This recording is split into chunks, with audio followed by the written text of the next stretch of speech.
hablando acerca del reino de Dios. Ya estuvimos estudiando la parábola del sembrador, estudiamos el propósito de las parábolas, la explicación de la parábola del sembrador, la parábola del trigo y la cizaña, y vamos a continuar con las dos siguientes parábolas que necesariamente tenemos que estudiarlas juntas. No podemos separarlas porque es muy posible que sean parte de una misma explicación. Obviamente entendemos que Jesús da estas parábolas en un tiempo específico. No se menciona que las esté mencionando en diferentes días. Sin embargo, las dos parábolas que estamos a continuación a estudiar, esas parábolas tenemos que entenderlas de la misma manera, juntas, porque explican dos aspectos importantes del reino, que son la parábola de la semilla de mostaza y la parábola de la levadura. Vamos a leer la parábola, verso 31, capítulo 13 de Mateo.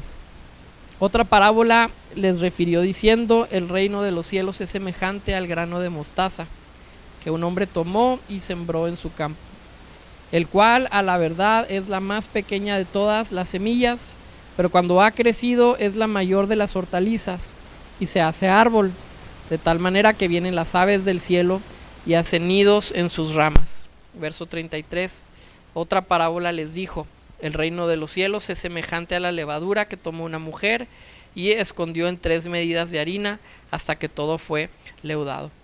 Estamos mencionando que las dos parábolas se tienen que estudiar juntas, porque la primera parábola, la parábola de la semilla de mostaza, tiene que ver con el crecimiento que se muestra de manera externa dentro del reino de Dios, mientras que la segunda parábola, la de la levadura, es un crecimiento que se da en lo escondido, que se da de manera oculta. Sin embargo, las dos manifiestan el crecimiento del reino de Dios. Y va a ser un poquito el reto de hoy, que podamos entender lo que significa crecimiento y que podamos entender lo que significa seguir manteniéndonos pequeños.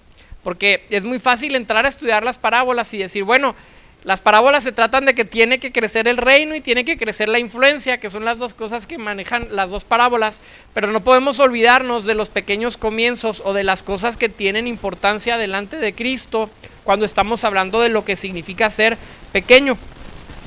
Ahora, la semilla de mostaza, obviamente es una semilla muy pequeña. No sé si les haya tocado ver alguna foto o en alguna situación donde puedas ver a lo mejor físicamente la semilla de mostaza. Es una semilla bastante pequeña y crece bastante, pero no es ni la semilla más pequeña ni es la hortaliza más grande tampoco.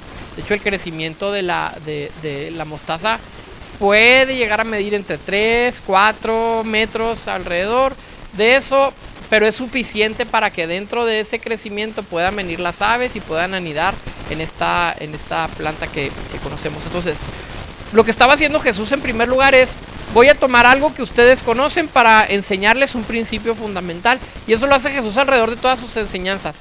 Habla de cosas que conocemos, cosas que están relacionadas con nosotros y que pueden ayudarnos en nuestra vida personal, pero siempre enfocados en el reino de Dios o en Cristo. ¿A qué me refiero con eso? Me refiero a que podemos contextualizar el mensaje del evangelio para que sea entendido a nuestra sociedad, a nuestros tiempos, pero lo que no podemos de hacer es sobrecontextualizarlo, quitando el elemento del reino o de Cristo para que únicamente abarque las situaciones de las problemáticas personales de cada uno de nosotros. Y eso es lo que hacemos constantemente.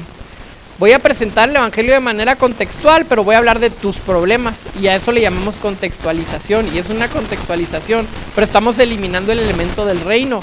Jesús pudo haber dicho: está esta semilla de mostaza y está esta que crece de tal manera y la levadura que tiene esta mujer y todo esto. Sin embargo, tenían un montón de problemas los judíos. Estaban siendo oprimidos por los romanos. Había problemas al interior de la religión judía. Tenían un sistema religioso ya bastante dañado. Habían ya partidos políticos mezclados con la religión. Me suena algo, pero no necesariamente era mi punto. Pero había ya una mezcla tan sucia que Jesús pudo haber hablado de tantas cosas que le resolvieran los problemas prácticos de la gente. Pero las enseñanzas de Jesús, a pesar de ser contextualizadas para que fueran entendidos, tenían como principio mostrar el reino de Dios y no necesariamente las soluciones para su vida práctica. ¿Sí me explico esta parte? Entonces a veces llevamos el evangelio a la contextualización y perdemos el enfoque principal. Y aquí es donde nos volvemos bastante pragmáticos, donde queremos que la enseñanza bíblica tenga repercusiones en mi vida personal, antes de la meditación, antes de la oración, antes de la asimilación de la palabra dentro de nosotros, porque son ejercicios y disciplinas que están siendo sofocados totalmente por el ritmo de vida que tenemos. Entonces, dedicarnos al estudio, dedicarnos a la meditación, dedicarnos a la oración sobre el reino de Dios, sobre la persona de Cristo, sobre la figura del Espíritu Santo, requieren alejarnos de nuestra dinámica. Entonces queremos que nos digan, dame 3 pasos, necesito que me digas cómo hacerle con esta situación, porque eso es lo que necesito inmediatamente, y buscamos respuestas inmediatas a problemas que tienen años. Y no nos interesa que sea arrancado de raíz nuestras problemáticas, siempre y cuando pueda tener una solución rápida, momentánea, y que me ayude en este instante. Es un poco como las aspirinas, ¿no? Como los paracetamol, que le sacan la garra un poquito a los médicos, que con eso. Pero queremos algo que resuelva el síntoma. No quiero sacar de raíz la problemática, quiero el síntoma.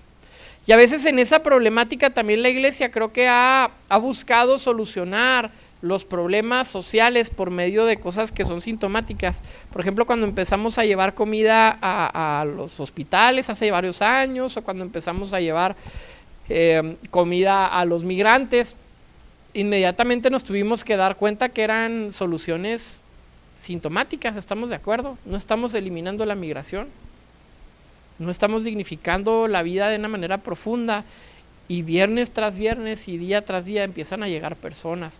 Entonces somos una sociedad que busca tener constantemente una solución a los síntomas, pero no a las causas de raíz. Entonces es muy curioso cuando me toca dar consejería, o me toca orar por una persona, o me cuentan los problemas, y les tengo que decir, mira, la solución es así, es de largo plazo. Tienes que dedicarte a buscar a Dios, tienes que dedicarte a ayunar, tienes que perdonar a tal persona, tienes que ir a pedirle tus disculpas a otra persona, tienes que restituir el daño que hiciste. Pero puedo orar por ti ahorita. Bueno, con que ores por mí. Es suficiente con que oremos. Pero ¿cuáles son los problemas que traemos de raíz? ¿Cuáles son los problemas fundamentales que están aquejándonos? Entonces, hay que reconocer que aunque Jesús estaba hablando en términos que la sociedad judía podía entender, no eliminaba el principio en torno al cual la vida cristiana se tiene que mover, que es Jesús, el reino de Dios, su palabra, la gloria a Dios, únicamente. En su manifestación externa, el reino de los cielos en la tierra es de manera similar a la semilla de mostaza. Ahora hay que recordar un principio también. Ahí le vas dando conforme se te vaya ocurriendo, y ahí tú le tanteas. Pero es que no me acuerdo cómo va. Pero recordemos que las parábolas que habla Jesús no son parábolas de la iglesia. ¿Se acuerdan que lo mencionamos? Las parábolas que menciona Jesús en este aspecto no son parábolas de la iglesia, sino que son parábolas ¿de qué? Del reino de Dios. Entonces, inmediatamente tenemos la tendencia a asociarlas con la iglesia, porque creemos que el reino de Dios y la iglesia es lo mismo. La iglesia es el cuerpo de Cristo, es las personas, el grupo de redimidos que han aceptado el señoría de Jesús, pero el reino de Dios es aquella influencia que está operando en toda la creación, sobre la iglesia y sobre el mundo. Es decir, en todos los lugares donde el señorío de Jesús, el señorío de Dios está efectuándose, podemos decir que está el reino de Dios, mientras que la iglesia es una parte de esto. En una parábola pasada donde estábamos hablando precisamente del trigo y la cizaña, decíamos, crecen juntos, ¿se acuerdan? Y vimos un conflicto que presenta la parábola, porque al comienzo de la parábola dice la interpretación Jesús, el campo es el mundo, pero al terminar la parábola dice Jesús, cuando vengan los ángeles al reino de Dios va a separar. Entonces dijimos, el problema es, ¿está refiriéndose al mundo completamente o se está refiriendo al reino de Dios? Porque inmediatamente pensamos en que las parábolas están hablando de la iglesia.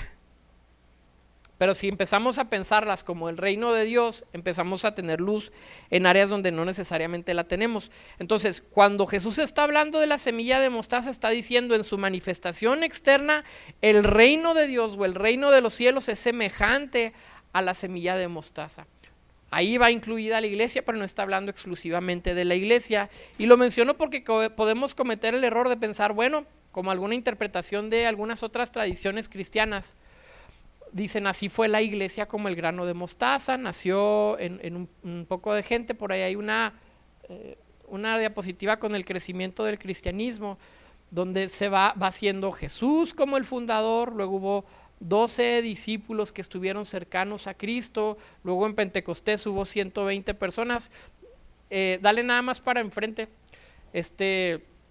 120 personas, luego hubo 3,000 convertidos con Pedro y su predicación del día de Pentecostés, luego 5,000, y ahorita estamos hablando de 2,000 millones de personas, de cristianos en todo el mundo. Pero otra vez, esto no es un indicativo de que la parábola esté hablando específicamente de la iglesia y su crecimiento exponencial. Porque al pensar, ahorita somos 2,000 millones de cristianos en todo el mundo, surge la duda, ¿cuántos musulmanes hay? Y es la religión con más crecimiento en el mundo. Entonces podríamos decir, bueno, más bien aplica mejor la parábola al Islam que al cristianismo, porque ha tenido más crecimiento. Entonces entramos en conflicto si únicamente lo vemos en términos de iglesia y no en términos del reino de los cielos. Pero nos hace pensar algo importante la parábola en primer lugar. En primer lugar nos dice que el fundamento o el comienzo de las cosas es importante para nosotros. El fundamento de las cosas es importante para nosotros. Lo externo puede ser bastante engañador, puede ser bastante falible y, como se mencionan por ahí, no todo lo que brilla es oro. El fundamento. Y Jesús habla de esto en otra ocasión cuando dice que hubo un hombre que construyó sobre la arena, ¿se acuerdan? Y luego vino una tormenta y destruyó su casa, pero otro hombre que empezó a edificar sobre la piedra. Es importante, hermanos, que no vayamos tras la meta sin entender el fundamento principal de nuestra vida como iglesia y como personas individuales. El fundamento de nuestra vida debe de ser Cristo, y a partir de Cristo empezamos nosotros a edificar nuestra vida y la iglesia. El problema que tenemos es que estamos viendo metas antes de ver el fundamento. ¿Cuántos de nosotros ya nos vimos con el ministerio, ya nos vimos con la familia, con la carrera, con el negocio?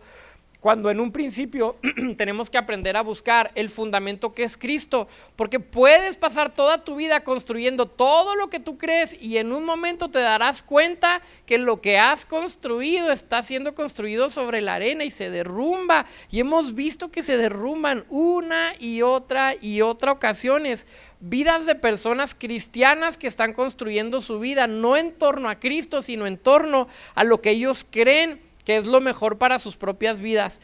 Y no es que seamos aferrados, y no es que seamos orgullosos, ni personas que creen tener todas las respuestas, pero cuando veo que no estamos fundamentados en Cristo, digo, pues si sigues así, eventualmente va a haber una tormenta lo suficientemente fuerte que va a destruir todo lo que tú has edificado. Y es algo bien difícil de entender. No podemos entenderlo de manera correcta porque es difícil aprender en cabeza ajena. Por eso Jesús habla de las bienaventuranzas y dice: bienaventurados los que son mansos, porque ellos van a recibir también misericordia. Los que son llevados, los que hacen misericordia recibirán misericordia, pero habla de los mansos diciendo los que son llevados fácilmente por la palabra. Toda la instrucción en el Nuevo Testamento y parte del Antiguo tiene esta connotación de decir: déjense llevar por la enseñanza de Dios, déjense llevar. Al final del día vas a comprobar que el fundamento era firme, el fundamento de Cristo era firme sobre tu vida. Y es triste que vemos ministerios o vemos iglesias que precisamente se han fundamentado sobre cosas que no es Cristo, porque antes del fundamento vieron la meta. Al ver la meta, buscas los medios para llegar a la meta.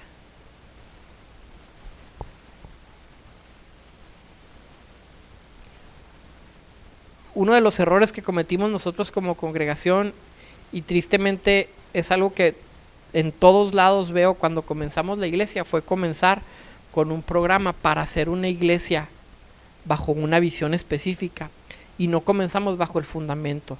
Necesito discipular a alguien y esa persona necesita discipular a alguien y esa persona necesita discipular a alguien, y cuando seamos suficientes podemos empezar a pensar acerca de un local. Pero ahorita lo más fácil es poner un local, poner un logotipo, abrir una página de Facebook, hacer check-ins en la página de Facebook, y de ahí todo está muy fácil. Vamos a hacer congresos, vamos a hacer alabanza, vamos a hacer ministerios, vamos a hacer un montón de cosas y puede crecer. Está bien que crezca, pero el fundamento, empiezas a estudiar a Cristo de manera real, de manera profunda, y dices, Jesús no lo hizo como yo lo estoy haciendo. Jesús enseñaba cosas diferentes. Jesús exigía un estilo de vida distinto al que nosotros exigimos, porque ya estamos viendo la meta y no estamos partiendo de nuestra comunión directa con Jesús. Entonces, Jesús, al hablar del grano de mostaza y del árbol que crecía, dice, no se trata tanto del árbol, se trata del grano. El punto de Jesús no era que el árbol creciera. El punto de Jesús no era que fuera tan grande, sino que consideraras lo pequeño que era el grano. Ese era el punto. Había otros árboles que podían crecer mucho más, pero el punto de Jesús, el énfasis no estaba en el crecimiento, sino en la pequeñez de lo que comenzaba. Un grano que era firme, un grano que era sano, un grano que no tenía las pretensiones de ser algo que no era, simplemente estaba ahí para dar fruto en su tiempo. Y batallamos para entender ese principio también nosotros. El fundamento es importante y Cristo debe de ser nuestro fundamento, de tal manera que no busquemos perseguir las metas por cualquiera de los medios que se nos ocurran, sino perseguir a Cristo y a partir de ahí lo que suceda. Les he contado en varias ocasiones el testimonio cuando nos íbamos a casar Are y yo, y mi temor era que Dios no se le ocurra llamarnos a las misiones, que ni le pase a Dios por aquí, porque yo no soy misionero. ¿Qué voy a comer? No me gusta la comida de todos lados, me gusta la comida que yo me hago y a mí me gusta esto y lo otro, pero estaba pensando, yo quiero un ministerio así. Y yo no quería ser pastor, yo quería ser predicador. Ya les he platicado, porque el predicador lo invitan a viajar y el pastor se queda en un lugar y no tiene tanto glamour, no es tan divertido. Y cuando me llegaron a invitar a predicar a otros lados, se siente muy suave porque te dan una ofrenda y luego te pasan a la zonita. Ahorita hay cuartitos VIP. Ayer prediqué en una iglesia, no les voy a decir cuál, pero me llevaron al cuartito VIP después de la predicación. Había silloncitos, había refri, el cuarto de los invitados pastores. Se siente muy suave. Y decía, pastor, no, porque yo veía al pastor y yo decía, pues no se la pasa tan suave. Pero de alguna manera yo quería llegar a los fines por los medios que fuera, aunque no fuera necesariamente seguir a Cristo de la manera que Él exige. Quiero construir mi familia, tengo mi matrimonio, mi noviazgo, mis amistades, y yo quiero convertirme en este tipo de cristiano. Y todos tenemos en mente un cristianismo bastante sano, bastante exitoso, pero nadie piensa, voy a ir a leer a Cristo, a ver si lo que Él me enseña puede transformar mi vida desde ya, porque a lo mejor ahorita necesito hacer cambios que Él tiene para mí. Necesito acercarme a leer a Jesús, porque posiblemente lo que yo estoy viviendo no se parece tanto.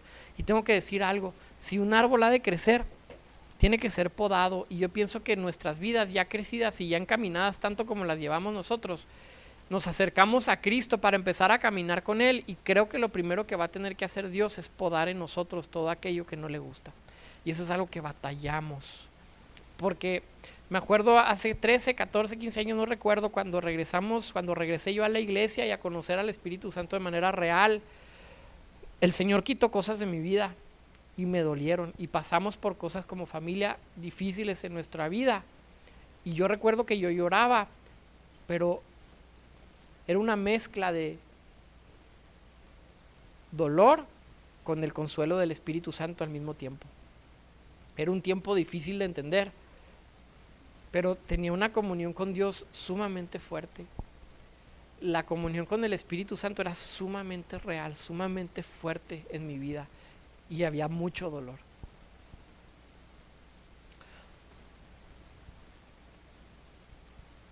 No todo en el cristianismo es esquivar el dolor que se presenta en nuestras vidas. Porque si estamos creciendo con una enfermedad, el tratamiento es muy difícil.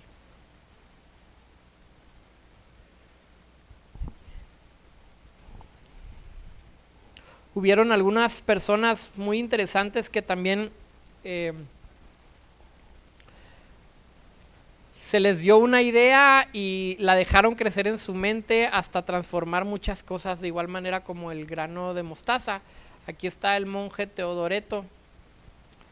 Este monje está bastante interesante porque vivió por ahí del siglo IV, cuando todavía existían el circo romano en el Coliseo y mataban cristianos, echaban un montón de cristianos. Y este hombre, con todo el celo del mundo, el monje Telémaco,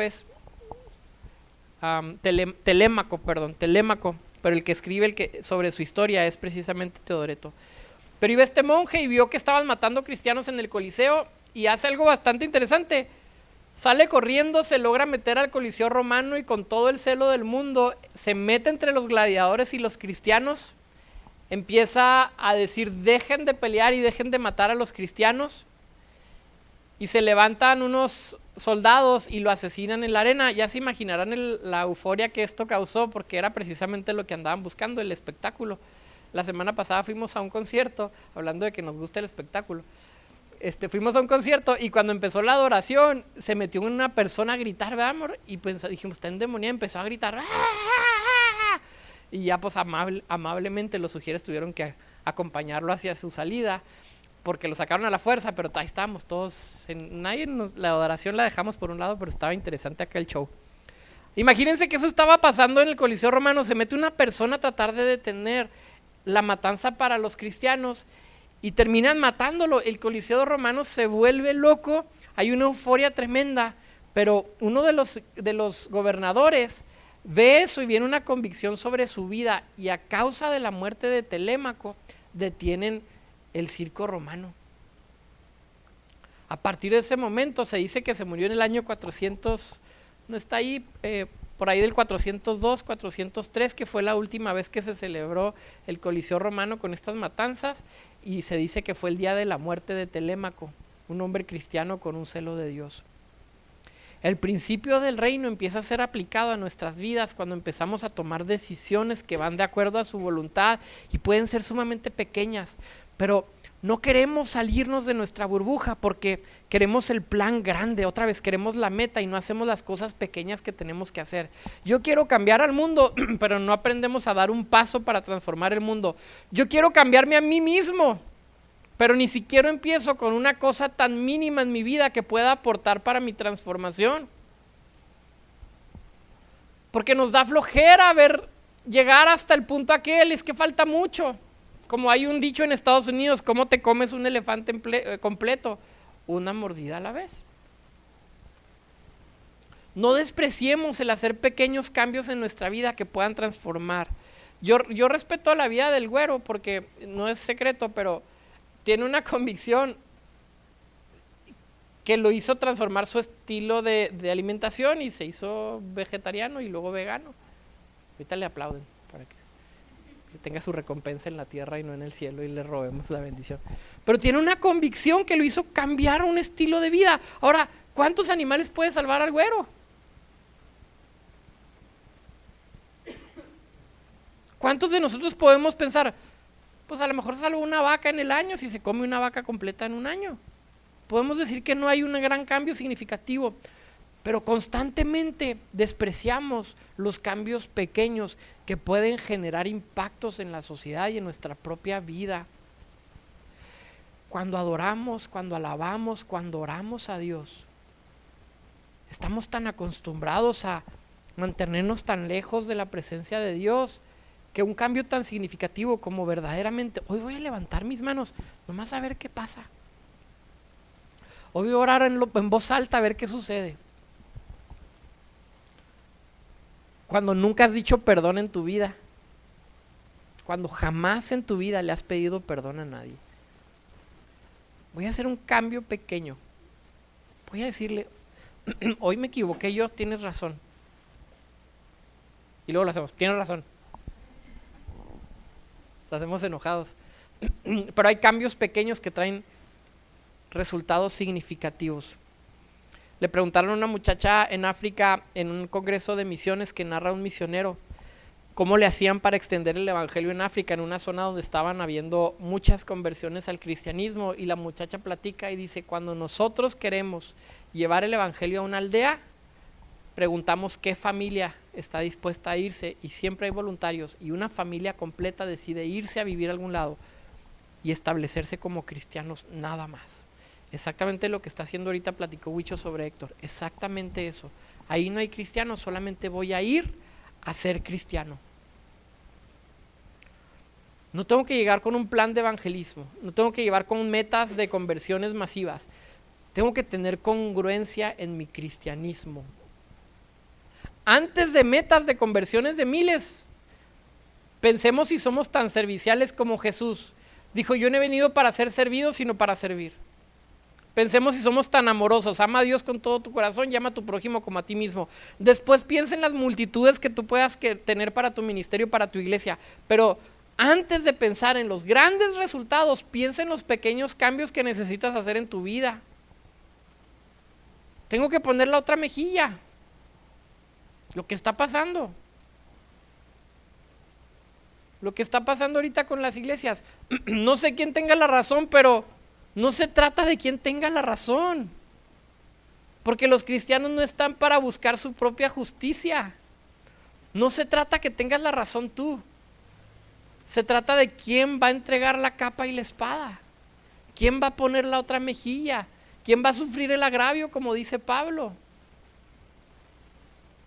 Cambios tan significativos, pero podemos tener una apariencia de grande éxito cuando nuestro corazón realmente no se parece tanto a Cristo.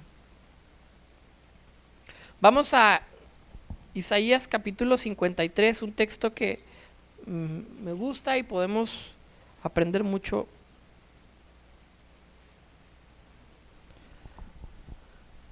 Isaías 53, desde el verso 1. Dice, ¿quién ha creído a nuestro anuncio? ¿Y sobre quién se ha manifestado el brazo de Jehová? Subirá cual renuevo delante de él y como a raíz de tierra seca. No hay parecer en él, ni hermosura.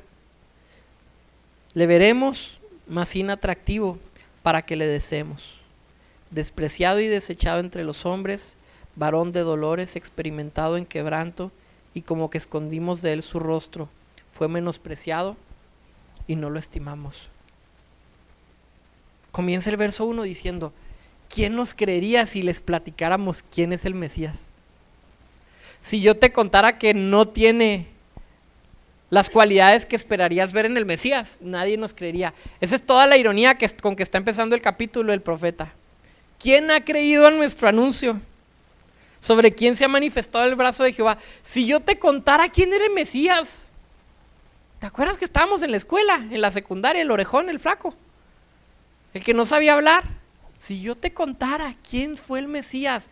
Esa es la ironía con la que comienza el profeta diciendo, hay algo tan distintivo de Cristo, pero su distinción está tan alejada de los preceptos y los estándares del mundo, porque Él no viene con una gran campaña, no viene con un gran presupuesto, con una gran estrategia, pero viene con la humildad que es necesaria que un hombre presente para chocar con los estándares y los preceptos del mundo.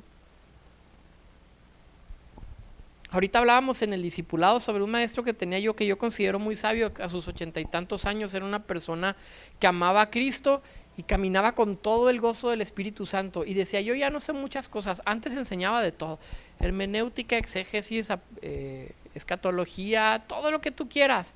Ahorita he caminado con Cristo tantos años que únicamente reconozco que Él existe y reconozco que yo no soy Dios, antes me creía Dios. Camina con un gozo. Imagínense que podamos salirnos de los preceptos que el mundo establece y decir, vamos a hacer una iglesia, voy a ser un cristiano que muestre un cristianismo distinto, que se parezca a Jesús, de tal manera que la gente diga, uy, si te dijera, No me creerías, pero esta persona que no dabas 3 pesos por ella es la más gozosa. Ha batallado tanto, pero vive en una plenitud. Está alegre. Porque creo que a final de cuentas, la cúspide cristiana no es un entendimiento intelectual, sino una plenitud espiritual,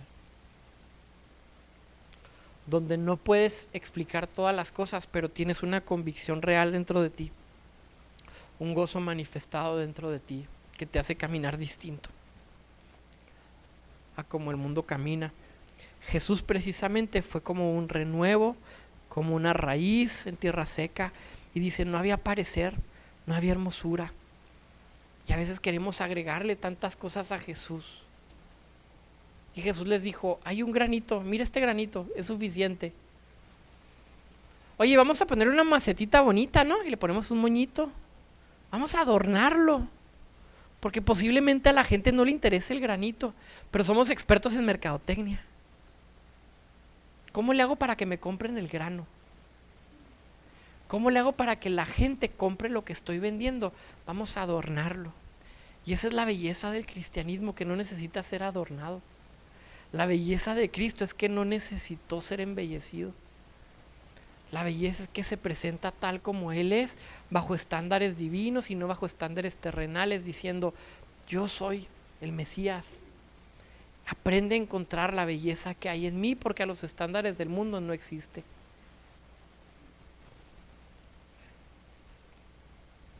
En sencillez, en amor, en una búsqueda intensa de Dios.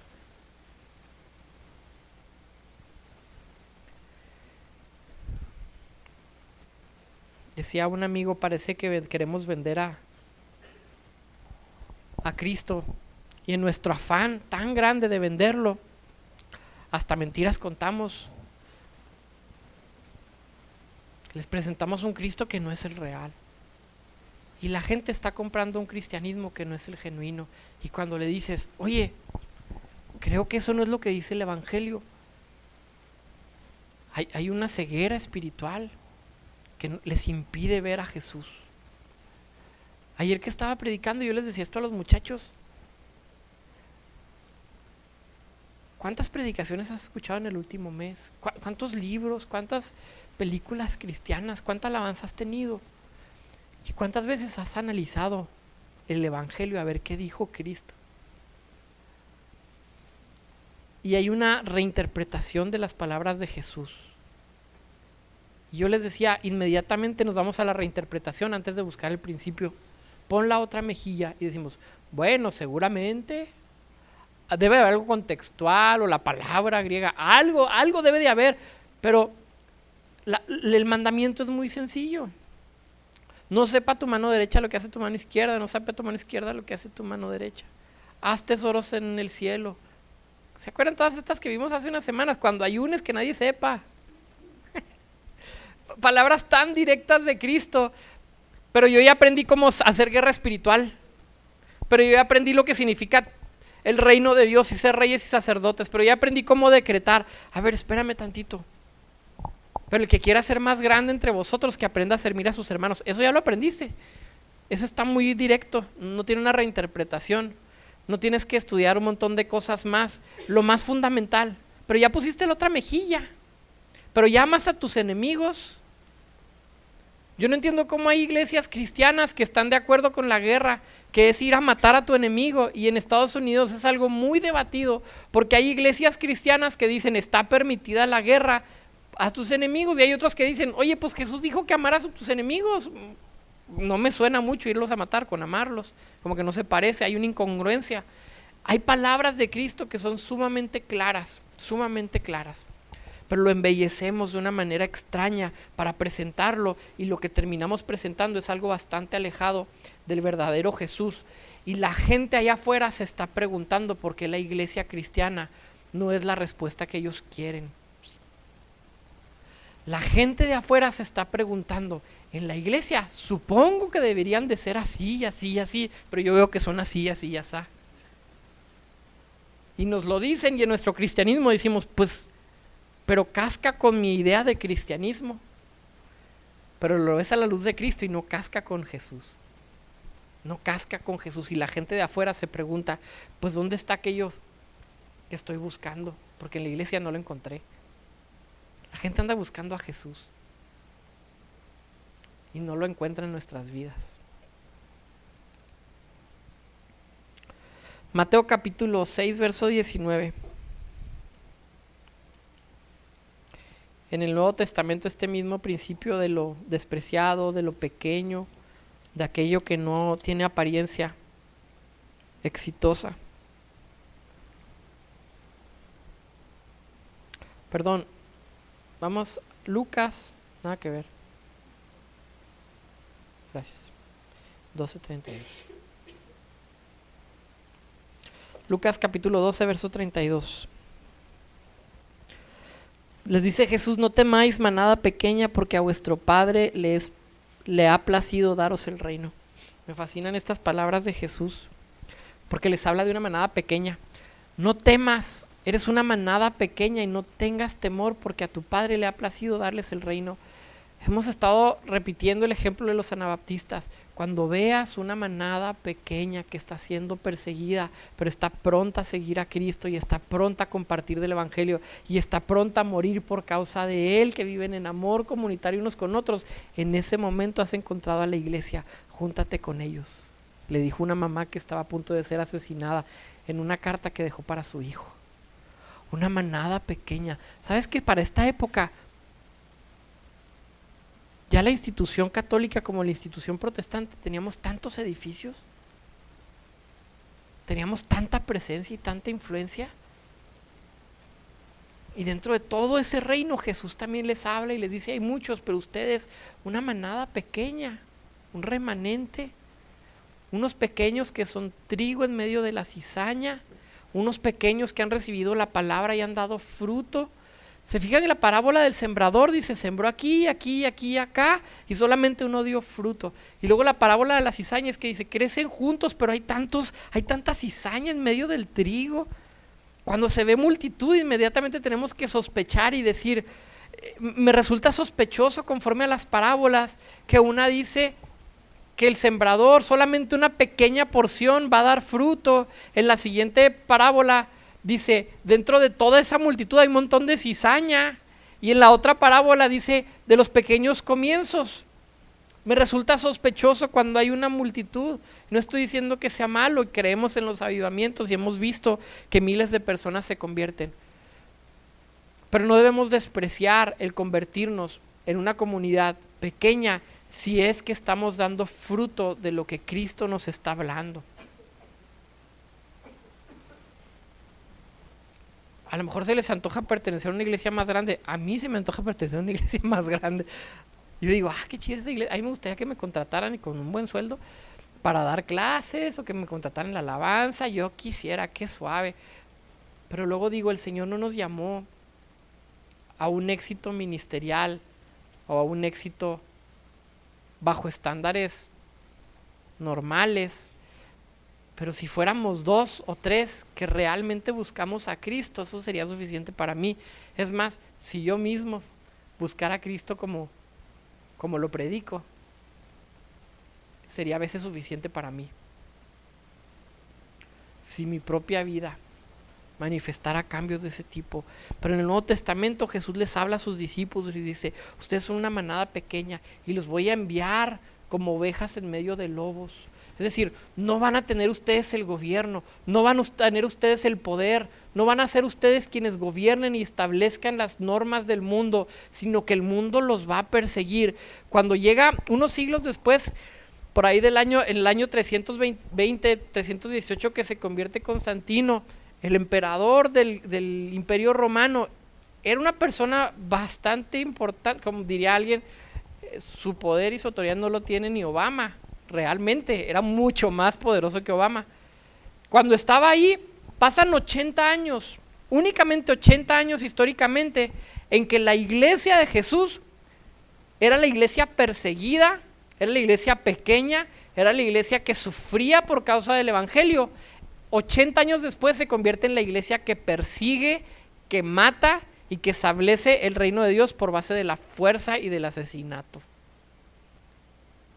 Y de eso nos jactamos, de ser esas personas. Dios nos ha puesto en eminencia y en autoridad. Y digo, ¿Dios puede hacerlo? Claro que sí. Yo creo que Dios tiene personas para esos lugares. Pero no se nos olvide que estamos también llamados a ser una pequeña manada, como dice Jesús, y que nos envía en medio de lobos como ovejas, para mantenernos humildes y dependientes de Dios.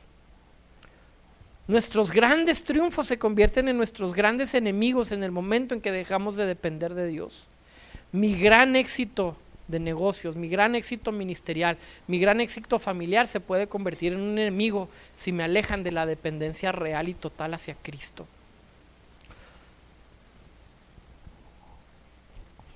Vamos a ver un texto más en 1 Corintios capítulo 1 del 26 al 29.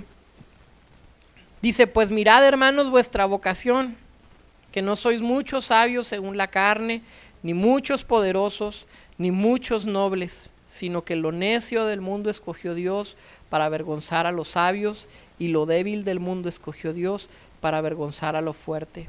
Y lo vil del mundo y lo menospreciado escogió Dios, y lo que no es, para deshacer lo que es, a fin de que nadie se jacte en su presencia. La iglesia nace con este ADN de los pequeños, de los perseguidos, de los feos, de los que no tienen atractivo. Acá hay un ejemplo. Córtate el pelo, Israel. La iglesia nace con toda esa gente despreciada, con los discriminados. Cuando vamos a las vías, estamos con la gente con quien Jesús disfrutaba estar. Jesús amaba estar con ellos. Jesús no le gustaba estar entre los poderosos, pero amaba estar entre los débiles. Hay una historia que me gusta de la Madre Teresa cuando la invitaron a la Casa Blanca, cuando estaba creo que uno de los Bush, y le invitaron a dar un discurso y se avienta un discurso en la Casa Blanca y hay un montón de gente, gobernadores, senadores, etcétera, y hay una cena en la Casa Blanca después del discurso y se sientan a la mesa y no encontraban a la Madre Teresa y no la encontraban y cuando por fin la encontraron estaba en la cocina cenando con los meseros y con los cocineros, con los mexicanos, con los puertorriquenses, con aquellos que estaban sirviendo a los grandes. Ese es Cristo, ese es Jesús. Ese es el Jesús que es ignorado en las iglesias donde se busca únicamente. Quiero tener personas de influencia en mi iglesia y todos se pelean y todos nos peleamos. Porque no puedo hablar que no lo hagamos por los ricos, por los políticos, por los empresarios, porque vamos tras de ellos. Y Jesús de alguna manera, con su ejemplo, nos muestra que en el reino de Dios las cosas pueden ser diferentes. Jesús amaba estar entre la gente más desprotegida. Y es lo mismo que menciona Pablo. Todos los que ustedes se convirtieron, les está diciendo Pablo, no son muchos sabios, les está diciendo, están medio chontolinos, medio mensos, les está diciendo Pablo, véanse entre ustedes, les dice Pablo, no son muchos sabios según la carne, no son poderosos, no son nobles, sino que lo necio del mundo escogió Dios para avergonzar a los sabios, lo débil del mundo. Lo necio, lo débil, lo pequeño, lo feo, en lo cual no hay hermosura. La iglesia tiene que aprender a presentar a Cristo en estos términos, donde el mundo diga, no soy atraído hacia Cristo por las luces, por el humo, por las multitudes, sino por la transformación en nuestros corazones y por el gozo que trae seguir a Cristo, aún en medio de mi conflicto. Porque Jesús dijo, en el mundo tendréis aflicción. Casi es una promesa. Si tiene una Biblia de promesas, les aseguro que no va a estar subrayado, pero es casi como una promesa. En el mundo vas a tener aflicción, te va a ir mal, te va a ir muy mal.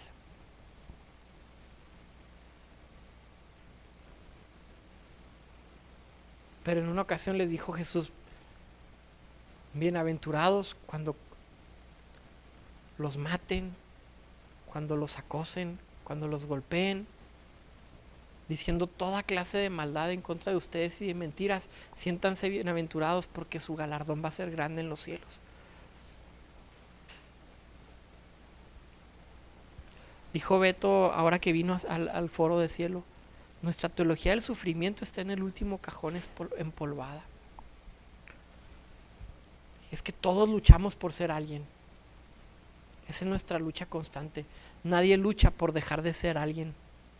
Y eso es lo que el cristianismo enseña. Jesús dijo, es necesario que mueran para que lleven fruto.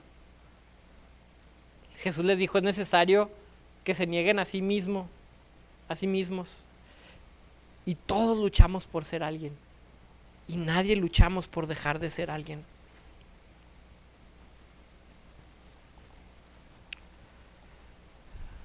Continúa Jesús con una parábola y la vamos a tener que ver de manera muy rápida para no tomar mucho tiempo. Verso 33 de Mateo.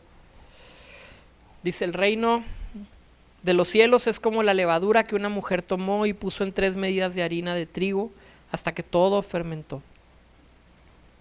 En este sentido, ahora Jesús está hablando del reino, otra vez no de la iglesia, sino del reino de Dios, como aquello que produce una influencia en el mundo. Ahora, el reino de Dios, no la iglesia, no tu iglesia. El reino de Dios, cuando verdaderamente está en algún lado, trae una influencia hacia toda la sociedad. Dice William Hendrickson, todo verdadero seguidor de Cristo promueve activamente causas tales como la abolición de la esclavitud, la restauración de los derechos de las mujeres, el alivio de la pobreza, la repatriación de los expatriados, si es que fuera practicable esto, si no buscar ayudarlos de alguna manera, la educación de los analfabetas, la reorientación de las bellas artes, el cuidado del medio ambiente y los animales. Promueve la honradez entre los que gobiernan y entre los gobernados, así como en los negocios, la industria y el comercio. Hace todo esto no en forma separada de la evangelización del mundo, sino en conexión con ella y de hecho como una parte y sección de ella. Lo que está diciendo él es, donde está el reino de Dios tiene que haber una influencia que sea palpable. Posiblemente en el momento no se vea, pero si tú estás en algún lugar y el reino de Dios es manifestado a través de ti, tiene que haber cambios de fondo. Ayer estaba predicando sobre la parábola del buen samaritano y yo les hablaba, cuando empezamos a ir a las vías, les dije, el domingo pasado tuvimos una comida con hermanos que son católicos y les dije, ¿saben por qué? Porque en las vías, últimamente sí, pero principalmente, en un principio les dije, nos topamos con samaritanos, no con los que nosotros consideramos sacerdotes y levitas. Nos topamos con aquel que no se parece tanto a nuestra afiliación, pero que se está comportando como un prójimo para aquel que lo necesita. Les dije en alguna ocasión que nos estaban diciendo que, me dijeron, deja de ser, ¿qué? No sé qué, ecuménico. Yo le dije, ¿qué caso tiene juntarme con apellidos evangélicos y no se parecen a Jesús? Pero aquel que no tiene apellido evangélico, pero que es como el samaritano, que por cierto el samaritano tenía hasta otra religión, tenía una religión mezclada del judaísmo, no era ni siquiera algo parecido. Cuando el samaritano se parece más a Cristo y dice Jesús, este es un prójimo, él está haciendo la voluntad del Padre. Y yo les decía, es verdaderamente malo el ecumenismo con personas que se parecen a Cristo, aunque no se apelliden evangélicos, protestantes, asambleas de Dios, metodistas, bautistas, presbiterianos, anglicanos, o personas que dicen, a lo mejor no entiendo teología todavía, pero estoy esforzándome por ser una luz. Hay una influencia que la iglesia tiene que aprender a hacer, hermanos, que tiene que ser de raíz. El reino de Dios se ha de manifestar cuando nosotros estemos en algún lugar sirviendo y amando a la gente, y tenemos que aprender a hacerlo de raíz, programas de raíz. Una de las cosas que me dio coraje ahora con los pleitos que están habiendo en la ciudad es que se están jactando diciendo, repartimos despensas, somos una iglesia social que reparte despensas. Y yo digo, tienes millones de pesos en el banco y te jactas de dar despensas. ¿Eso es lo que estás haciendo por la sociedad, dando despensas? ¿Dónde están los albergues? ¿Dónde están los hospitales gratuitos? ¿Dónde están las escuelas gratuitas?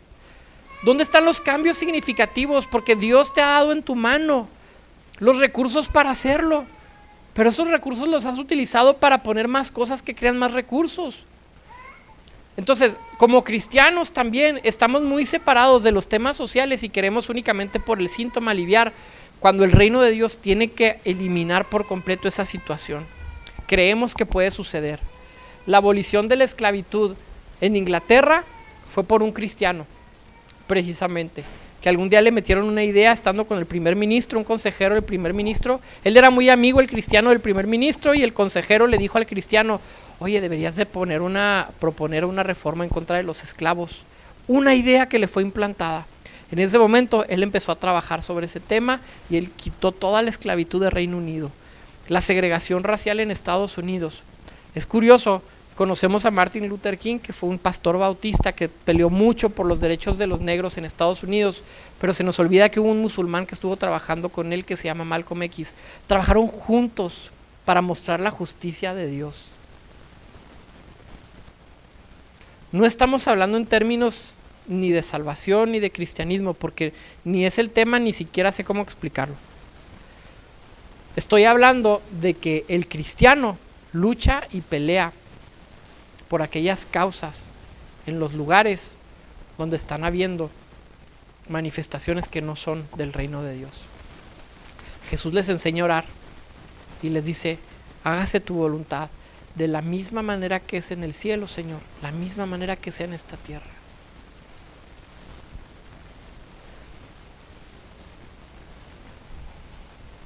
Estamos llamados a crecer, pero nunca a convertirnos en un poder por medio de ese crecimiento. Si algún día Dios trajera un avivamiento y un milagro a esta iglesia y fuéramos miles, seríamos miles esclavos, no miles gobernantes. Seríamos miles siervos de nuestro prójimo y no miles gobernadores. No miles que se enseñorean, sino miles que sirven con un corazón servicial y con un corazón amoroso. Porque esos son los principios no negociables del reino de Dios.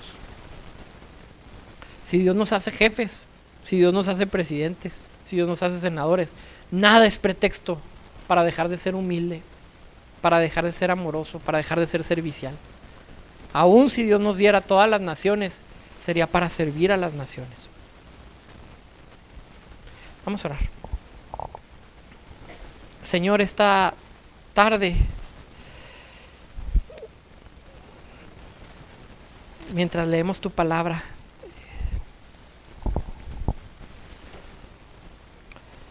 Padre, somos confrontados y es difícil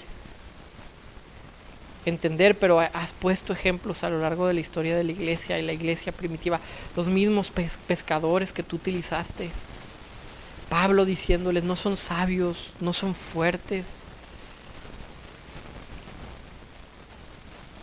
no tenemos una causa por la cual no buscar parecernos a ellos, o por lo menos reconocer nuestra propia debilidad, reconocer nuestra falta de sabiduría. Señor, oro para que, como esa manada pequeña que tú dijiste, no temas. No temas, manada pequeña, porque al Padre le ha placido darles el reino. Señor, como esa manada pequeña, Padre, podamos aprender a vivir como un remanente que sigue a Jesús de manera radical, que sigue a Jesús de manera real, con convicciones reales, con certezas verdaderas en nuestras vidas, Señor. Siempre gozosos en ti, siempre alegres en ti, Señor, porque el reino se ha manifestado y porque hemos encontrado el reino. Como menciona otra parábola, cuando lo encontramos vamos y vendemos todo porque el reino es suficiente para nosotros. Señor, hemos encontrado el reino y queremos gozarnos. Y tendremos aflicciones, pero las aflicciones del mundo no se comparan con la gloria venidera.